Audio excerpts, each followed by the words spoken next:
بسم اللہ الرحمن الرحیم۔ سورۃ البقرہ آیت نمبر 6۔ سب سے پہلے ہم آیت کے لفظی معنی دیکھتے ہیں اور آیت کو سمجھتے ہیں۔ ان الذین کفروا سواء علیہم اانذرتہم ام لم تنذرہم لا یؤمنون۔ ان بے شک، الذین وہ لوگ، کفروا جنہوں نے کفر کیا، سواء برابر ہے، علیہم ان پر، خواہ انذرتہم ڈرائیں آپ ان کو، ام یا لم نہ تنذرہم ڈرائیں آپ ان کو، لا یؤمنون نہیں وہ ایمان لانے والے۔ ان بے شک، حقیقت بیان کرنے کے لیے یہ لفظ استعمال ہوتا ہے۔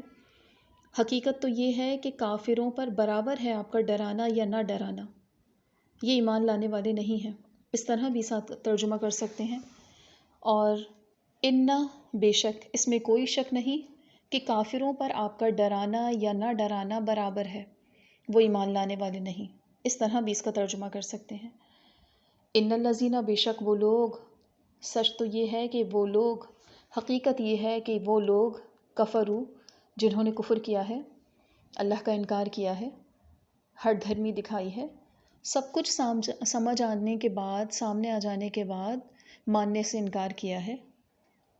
ایسے لوگ جو عقیدے میں کافر ہیں، جنہوں نے اللہ کو نہیں مانا، آخرت کو نہیں مانا، کتابوں کو نہیں مانا، رسولوں کو نہیں مانا، اللہ کے احکامات کو نہیں مانا، تو یہ ان لوگوں کی ضد ہیں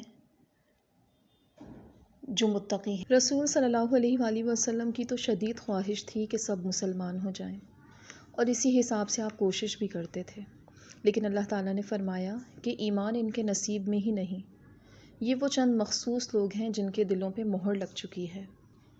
اس سے مراد تمام کفار نہیں ہیں، کیونکہ بے شمار کافر تو دعوت کے نتیجے میں ایمان لا رہے ہیں۔ اس لیے یہاں مراد وہ لوگ ہیں جو پچھلی آیت میں مذکور 6 چیزوں کا یا ان میں سے بعض چیزوں کا انکار کر دیتے ہیں۔ اور وہ 6 چیزیں کون سی ہم نے پڑھی تھیں؟ بنیادی عقائد، اللہ پر ایمان لانا، فرشتوں پر، کتابوں پر، قیامت کے دن پر، رسولوں پر۔ جس نے اللہ کی وحدانیت کا سرے سے ہی انکار کر دیا، جو آخرت پر یقین ہی نہیں رکھتا، جو دوبارہ اٹھائے جانے کو مانتا ہی نہیں، آپ صلی اللہ علیہ وآلہ وسلم کے آخری نبی ہونے کو مانتے ہی نہیں، نیز صرف انکار ہی نہیں کرتے، ہٹ دھرم ہیں۔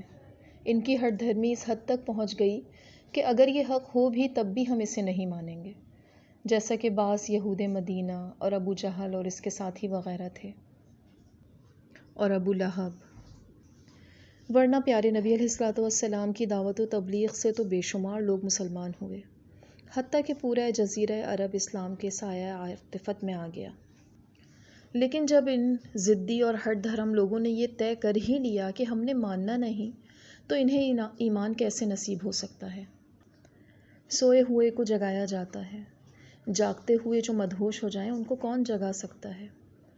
آیت میں یہ معنی نہیں ہے کہ آپ کا ڈرانا بالکل بیکار ہے، بلکہ اللہ تعالیٰ کا پیغام ہر شخص تک پہنچانا فرض ہے، کیونکہ ہم نہیں جانتے کہ اللہ کے علم میں کون ایمان لانے والا ہے اور کس کی قسمت میں کفر پر اصرار ہے۔ ہمیں ہر حال میں ڈرانے پر ثواب ملے گا اور نہ ڈرانے پر ہم سے باز پرس ہوگی، اس لیے فرمایا کہ ڈرانا نہ ڈرانا ان پر برابر ہے، یہ نہیں فرمایا کہ آپ پر برابر ہے۔ یہاں حمزہ کا معنی کیا نہیں ہوگا، بلکہ یہ برابری کا مفہوم ادا کر رہا ہے، اسے حمزہ تسویہ کہتے ہیں کہ آپ کی بات کا اثر ہونا نہ ہونا، آپ کا ڈرانا یا نہ ڈرانا ایک جیسا ہے۔ یہ اتنے ضدی ہٹ دھرم ہیں، یہ بنیادی عقائد کا ہی انکار کر چکے ہیں، اور اس کا نقصان یہ ہے کہ یہ آئندہ کبھی ایمان نہیں لائیں گے، خواہ یہ کتنے ہی معجزات اپنی آنکھوں سے دیکھ لیں، خواہ لوگوں کا جوگ در جوگ دین میں داخل ہونا، اسلام کا غلبہ، پیارے نبی علیہ الصلوۃ والسلام کو غزوات میں کامیابی، کھلی آنکھوں سے یہ اسلام کی کامیابیاں دیکھتے ہیں، لیکن یہ اتنے ضدی اور ہٹ دھرم بنے ہوئے ہیں کہ ان تمام نشانیوں کے باوجود اور اپنی کتابوں میں تمام اعلانات کے باوجود یہ ایمان لانے والے نہیں ہیں۔